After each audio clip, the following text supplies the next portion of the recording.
bonita, trágica, mas que é também sobrenatural, que é sobre a Capela do Fundão, que tem uma goiabeira que chorava. E a gente vai lá visitar, não sei se é a goiabeira ainda ou se é a neta dela, enfim, tem algum grau de parentesco, sem dúvida ela tem com aquela goiabeira que chorava.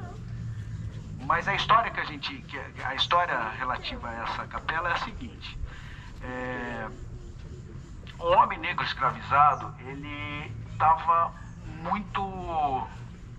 ele já estava cansado de toda a sorte de crueldade que ele recebia do dono da fazenda dele. E aí ele tinha um vizinho que era um cara despojado, era um cara que parecia um cara gente boa, e ele pediu para esse vizinho para que ele o apadrinhasse. O que significava apadrinhar naquela época? Era um cara que dissesse, que interviesse quando ele fosse sofrer qualquer tipo de maldade. Então ele explicou a situação dele. Esse vizinho falou: faz o seguinte, eu vou escrever um bilhete aqui, você leva pro dono da fazenda, e no bilhete eu vou estar dizendo que eu estou te apadrinhando, que é para ele parar de fazer maldade com você. Tá bom. Ele escreveu o bilhete. O homem estava voltando para a fazenda dele com o bilhete, mas gato escaldado, tem medo de água fria, e ele falou: vamos dar uma olhada no que esse cara escreveu. Ele não sabia ler, tinha uma criança saindo da escola, ele chamou o menino e falou: por favor, você lê para mim esse bilhete? E o cara, que era gente boa, que era super legal, tinha escrito o seguinte no bilhete: dobra o castigo desse negro, que ele teve a audácia de pedir para que eu o apadrinhasse. Então dobra o castigo dele. Ele pegou o bilhete, agradeceu o menino e se matou. Ele pegou uma árvore e falou: gente, eu não vou voltar para lugar nenhum, essa vida é um inferno. Ele se matou. Muito bem. Para homenagear esse cara, a comunidade negra enterrou ele, onde a gente vai agora, colocou uma cruz e depois ergueram uma capela, que foi a primeira capela do Fundão. Que aqui onde a gente está era o Fundão. Aqui, o Cemitério da Saudade, nos anos 20, mudou para Cemitério da Saudade, mas antes era chamado de Cemitério do Fundão. E ele é de 1880 e foi o primeiro cemitério público do Brasil, público mesmo. Mas enfim, vamos voltar. E eles estão chegando lá. Eu vou voltar um pouquinho. Achei que estava todo mundo aqui. Pode vir que eu conto de novo a história. Eu conto do caminho para vocês. Então a gente vai agora. Então a história qual é? Esse cara que se matou, ele foi enterrado, ergueram uma cruz e depois construíram uma capela para homenageá-lo. Essa capela foi demolida, construíram outra igreja, que é onde a gente vai agora. E ocorre o seguinte: ele está lá, o jazigo dele está lá até hoje. E ele sofreu várias reformas. E uma das reformas tinha uma goiabeira na cabeceira do jazigo. E o pessoal, para reformar o jazigo, não conseguia chegar nela, o cara cortou um pedaço do galho da goiabeira. E a goiabeira chorou. Não foi seiva, não foi leite, foram lágrimas. E esse cara que estava reformando o jazigo dele tinha uma ferida muito antiga na mão, que não fechava por nada. A lágrima da goiabeira caiu na ferida, no dia seguinte ele foi trabalhar, a ferida tinha ido embora. Essa história correu aqui a região do Fundão e todo mundo ia lá como uma procissão pedir para a goiabeira, mexer na goiabeira, a goiabeira chorava e ela começou a manifestar esse poder curativo das lágrimas da goiabeira e virou um local de procissão de fato. Até que uma senhora que vendia quitutes, vendia salgados, teve uma ideia genial e falou: pô, mas por que a gente não invasa essa lágrima da goiabeira e vende? E aí na primeira vez que ela tentou invasar, a goiabeira voltou a soltar leite, não mais a chorar, e parou de chorar. A gente vai lá agora e vai ver não só a capela, que é a segunda capela, porque a primeira capela foi demolida para essa que a gente vai ver agora. E é uma capela que não existe referência exata da data dela, mas ela deve ser de 1879. Essa já é a nova, essa já é um pouco mais atual. Mas a gente vai lá conhecer, ver o túmulo desse cara E tem uma goiabeira lá, que eu, como eu falei para vocês, eu acredito que seja a goiabeira, que deve ser parente dessa goiabeira que chorava, tá bom? Pessoal, a gente vai andar, são uns 300 metros até lá, toma muito cuidado na calçada, a gente tem uma avenida só para atravessar, sempre pela calçada, eu vou na frente de vocês, vou falar onde é, a gente então vai fazer desse jeito, tá? Muito cuidado nessa travessia. Depois a gente vai voltar para cá, eu vou contar as histórias do Bonde da Morte, tem várias histórias de assombração do Bonde da Morte, e vou contar as histórias, algumas histórias do Cemitério da Saudade, e a gente vai entrar no cemitério para visitar em especial 2 túmulos, o da Maria Jandira e o do Toninho, tá bom? Vamos lá?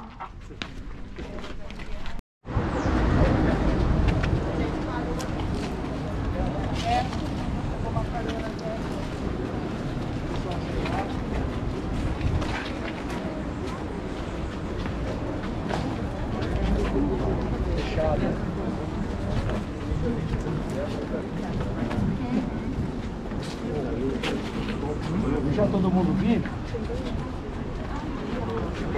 Esse é o jazigo da história que eu contei pra vocês. Depois vocês venham com calma aqui, ninguém aglomerar, mas dá uma olhadinha no jazigo que eu contei.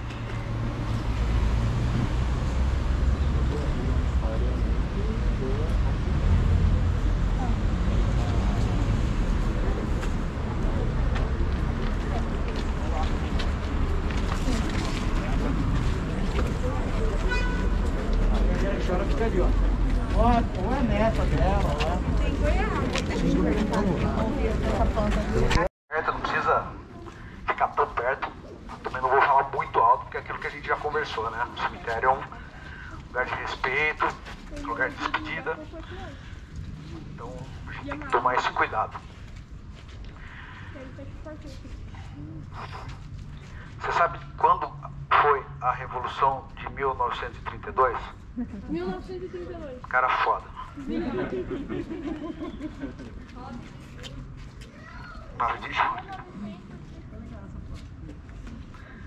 Campinas teve um papel super importante, cedeu mais de 2.000 soldados.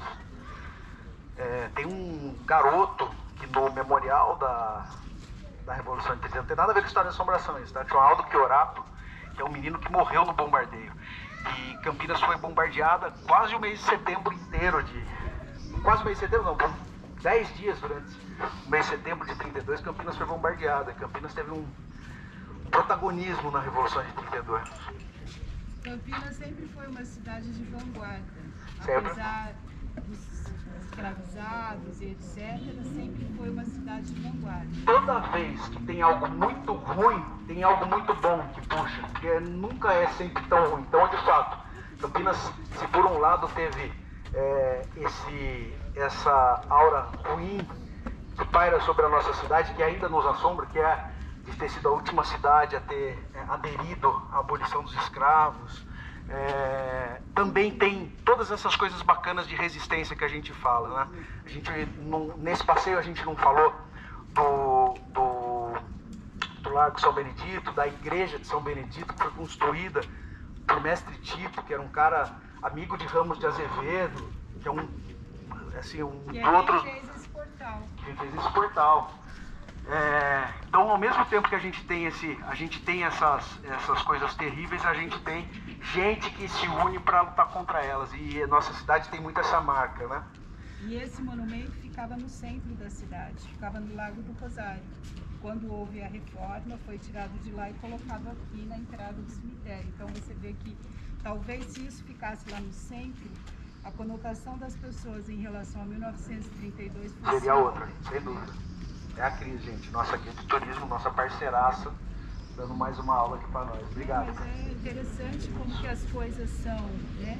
A negritude, os brancos, né? Que é uma coisa que não é o caso, mas que está por trás de tudo que você falou desde o começo lá de trás. Exatamente, por isso que a gente acha que o mito de criação de Campinas passa inevitavelmente por esses mártires, né? Mas vamos lá, vamos falar aqui agora do Bonde da Morte, antes de falar do Cemitério da Saudade. O Bonde da Morte foi um bonde que saiu do centro da cidade, um bonde de 1931, que vinha até aqui. E o Bonde da Morte, por que ele tem esse nome, né? Tem duas razões. A primeira é porque ele era muito usado por fantasmas. Eles vinham, os fantasmas que iam visitar o centro da cidade, depois eles pegavam o bonde da morte para voltar. E é sério isso. Tem várias histórias que dão conta disso, né? Tem história de uma...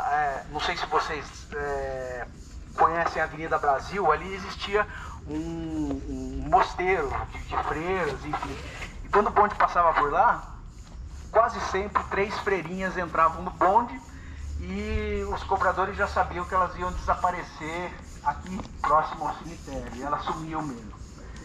Também tem a história da fantasma apressada, que era uma fantasma que pegava o bonde e ela era tão apressada que a hora que estava chegando aqui pelo cemitério, ela descia do bonde, mas não é que ela descia, ela pulava do bonde, saía correndo no ar e entrava aqui, portão fechado e tudo. Isso tudo é verdade, tá, gente? Sério. Tem uma história também muito legal do fantasma gentil. Que uma vez esse fantasma pegou o bonde com uma pessoa que trabalhava à noite, que era a cuidadora, e era uma noite fria, e a cuidadora estava com frio assim no bonde, e aí o fantasma perguntou para ela, ela não sabia que era fantasma, né? Um homem muito bonito, e falou para ela: você quer usar esse meu agasalho? Esse é o endereço da minha casa, amanhã você devolve. Ela aceitou. E aí ela trabalhou e falou: bom, preciso devolver o agasalho para o moço. E ela pegou o endereço, foi até a casa dele, tocou, atendeu uma senhora. A senhora abriu a porta e falou: pois não? Falou: não, vim devolver a blusa que um moço que me deu o endereço, que mora aqui, me emprestou ontem. E a senhorinha falou: é impossível, eu moro sozinha. Não, é um moço, assim, assado. A senhorinha falou: não, até lembra uma pessoa essa que você está me descrevendo, mas era meu filho e ele morreu num desastre. E ela mostrou o jornal para moça, para cuidadora, e era de fato o moço que tinha emprestado o agasalho para ela. E agora a gente vai contar a história desse cara aqui. Uma vez aqui na frente do cemitério, uma moça entrou em trabalho de parto. E quando ela entrou em trabalho de parto, ninguém sabia o que fazer, e aquele desespero, e corre daqui, corre de lá, corre daqui, corre de lá. De repente desce um moço fardado, faz uma manobra na moça, o nenê quase pula no colo dele. Pá! E o povo aplaude, parabéns! Ele pega o bebê e entrega para a moça. E o povo aplaudindo, herói, herói, herói. Ele vem de lá, porque ali mais ou menos onde está aqui o crucifixo, que é o cruzeiro das almas, e ele vem aqui, sobe, e o povo olhando aquilo, e ele entra dentro dessa estátua. São as histórias, algumas histórias do bonde da morte. A gente vai entrar agora no cemitério da Saudade. Como eu falei, é um cemitério que era chamado Cemitério do Fundão, e nos anos 20, lá para 1920 e pouco, ele passou a ser chamado Cemitério da Saudade. Esse cemitério é de 1880, já existiam alguns registros de sepultamentos aqui anteriores, mas os primeiros dados são de que ele é um cemitério de 1880, e um cemitério que vocês vão ver que é muito bonito, guarda histórias muito legais. E eu vou contar aqui 2 histórias que a gente vai passar por elas, porque eu acho que a gente tem um número grande de pessoas, a gente não precisa ficar aglomerado para contá-las. Que são as histórias do primeiro, Toninho. O pessoal costuma falar Toninho escravo. Eu não gosto de falar de escravo, porque eu acho que as pessoas são escravizadas, ninguém é escravo, né? O que é? Então a história do Toninho é associada a uma outra história muito conhecida aqui de Campinas, que é a história do Boi Falou. Eu não sei se vocês conhecem a história do Boi Falou. Todo mundo conhece? Mais ou menos? Para quem não conhece, o Toninho, ele estava trabalhando, o chefe do Toninho, o dono da fazenda do Toninho, que era o Barão Geraldo de Resende, falou para o Toninho buscar 2 bois que estavam no capão. O capão era uma área de descanso dos bois. E o Toninho foi até esses bois para tentar puxar eles para trabalhar, e o boi falou para o Toninho que aquele dia era uma sexta-feira santa. Ele falou: sexta-feira santa não é dia de trabalho, hoje é dia do Nosso Senhor. Toninho voltou correndo, assustado pelo que ele tinha passado, contou aquilo, e aí um capataz foi de volta com o Toninho até onde estavam os bois, e os bois repetiram aquilo pro Toninho e pro capataz. O capataz virou rezador, o Toninho deixou de trabalhar na lida mais pesada foi para dentro da Casa Grande e o Toninho foi enterrado, vocês vão ver, do lado do jazigo do barão, que era uma coisa muito inusitada. Imaginar que um homem escravizado, ele foi enterrado ao lado do dono da fazenda. Outra história que a gente vai contar, que eu vou contar, é a história, que é uma história muito bonita, que diz muito também da razão da gente respeitar muito e não ter preconceito com a história de assombração, né? Essa história da Maria Jandira, a gente vai passar por lá. Maria Jandira era uma moça que era uma moça à frente do seu tempo, se vocês me entenderem. Era uma moça à frente do seu tempo. Ela foi expulsa de casa e ela foi trabalhar num dos bordéis ali do centro da cidade. Enfim, ganhou fama porque ela era muito requisitada. E ela, nesse trabalho dela aí, ela descobriu ela encontrou um amor chamado Carlos. E o Carlos, o Carlos também se apaixonou pela Maria Jandira, e os dois resolveram fugir para se casar e começar uma vida nova longe daqui. O fato é que o Carlos, no dia combinado para eles fugirem, não apareceu. Maria Jandira ficou desiludida a ponto de tirar a própria vida. Ela pegou o vestido de noiva, levou para a cama, jogou álcool e se queimou e morreu queimada. A história de assombração da Maria Jandira aqui é a de que um dia, já no final do expediente, já começando a anoitecer, um dos zeladores percebeu, na hora de pedir para todo mundo sair do cemitério, percebeu uma mulher de costas, flutuando um pouco fora do chão, e ela começou a ir na direção dele, e ele dizendo: por favor, vocês precisam ir embora. Ele não tinha percebido tudo que estava acontecendo, quando a Maria Jandira virou para ele e falou: Carlos, é você? E não era o Carlos. Ela foi flutuando até o seu jazigo, se transformou numa labareda e entrou no jazigo. O túmulo da Maria Jandira não se acende vela. Você leva flores, você leva o que quiser. E esses dois túmulos que a gente contou são túmulos de romaria. Vem gente do Brasil inteiro. Várias vezes que eu vim aqui no cemitério da Saudade, eu vi pessoas rezando. Vocês vão ver o quanto tem de placas em agradecimento às graças alcançadas. E a gente estava conversando agora há pouco, né? Como eu tinha falado no começo, como a gente consegue identificar a partir das nossas assombrações, a gente consegue diagnosticar o senso comum das comunidades, né? Essa história da Maria Jandira, por exemplo, se a gente tiver que explicar machismo estrutural para alguém, muita gente vai ficar sem paciência e não vai conseguir perceber. Mas de repente a gente contando uma história de assombração, você consegue perceber isso, consegue perceber que se não existisse um preconceito muito grande com uma mulher que era libertária na época dela e que tinha uma profissão não ortodoxa, ela talvez, se fosse um mundo mais compreensivo, mais plural, talvez ela não tivesse se matado, talvez o Carlos tivesse casado com ela. Não estou falando não, porque eu acho que o Carlos era um banana, que devia ter assumido a mulher que ele gostava. Mas esse contorno do machismo foi fundamental para que ela se matasse. Por exemplo, aqui na nossa próxima temporada a gente tem uma história de uma noiva fantasma da Nova Campinas. Pô, por que uma mulher, ela, depois de morrer sem casar, ela precisa voltar para assombrar todo mundo como noiva? Porque essa era a premissa das pessoas, porque isso era a premissa da vida dela. Ela não teria outro propósito na vida dela senão virar noiva. Eu tenho certeza que as meninas que estão aqui hoje jamais voltariam para assombrar os outros porque ela não conseguiu casar. Talvez se não conseguisse separar, pode ser que voltasse, mas casar não. Não tem mais isso como objetivo de vida. Então eu acho que como mensagem final do nosso passeio, a gente vai entrar lá e eu vou tirar a dúvida que vocês quiserem, mas é isso, que as histórias de assombração, elas dizem muito a respeito da gente, como comunidade, e conseguem diagnosticar um monte de coisa que talvez a gente conversando sério a gente não consiga ver. Beleza? Vamos entrar lá? Quem quiser, desculpa ter falado tudo aqui, pessoal, pra gente não ficar com megafone lá dentro, não sei se tem gente visitando os seus entes queridos, enfim. tá bom?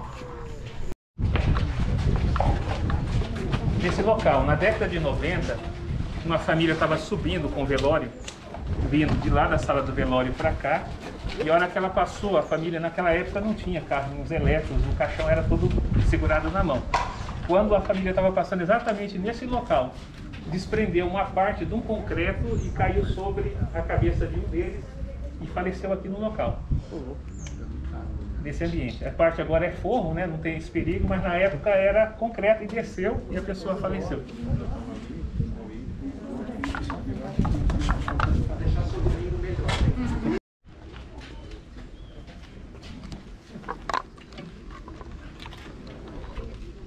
Pra dar um clima.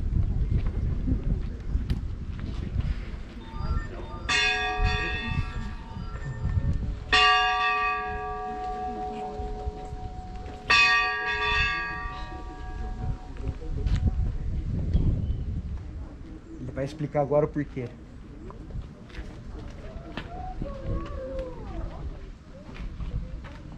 No passado até o tempo atual, essas 3 badaladas do sino, ele justamente justificava a passagem do velório. Então tá passando o velório, tocava-se os 3 sinos. Conta-se a história que o guarda estava trabalhando durante a madrugada, né? E ouviu lá no fundo o badalar do sino 3 vezes. Ele correu para cá para poder ver. Chegou aqui, estava tudo fechado e ficaram assustados. Por que tá tocando sino? 3 horas da manhã. Esse é o sino.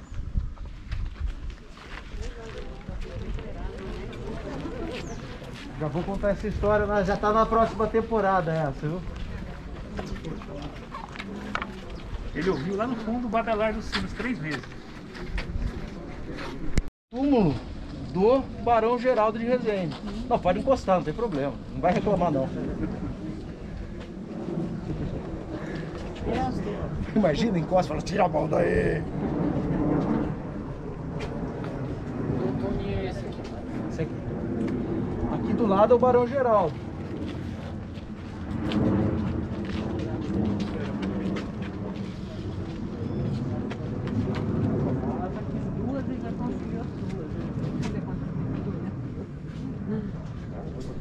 Barão Geraldo. Aqui do lado está enterrado Souza. Cadê?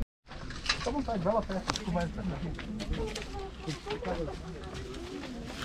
Cada 15 dias só aqui. Uma camiseta. Traga somente a flor. É por causa que ela se transformou em... Ela se transformou em labareda e entrou aí. Ela se transformou em labareda e entrou aí. Então por isso que não pode pôr vela? Não pode pôr vela porque ela se queimou.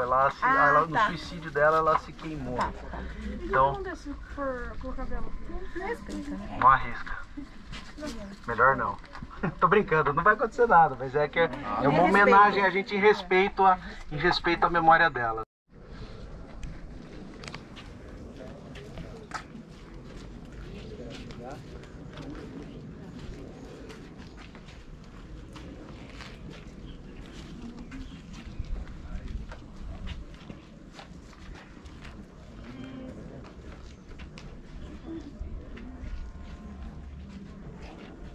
O sol tá chegando. Já tá chegando na Maria Jandira, tá? É bem aqui do lado. Só quero contar um pouquinho desse porque esse é o jazigo dos Ferreira Penteado, que é onde o Carlos Gomes, quando ele foi trazido para Campinas, ele foi trazido para cá. Então ele ficou bravo de ter ficado aqui. O TripAdvisor, ele reclamou da estadia dele aqui.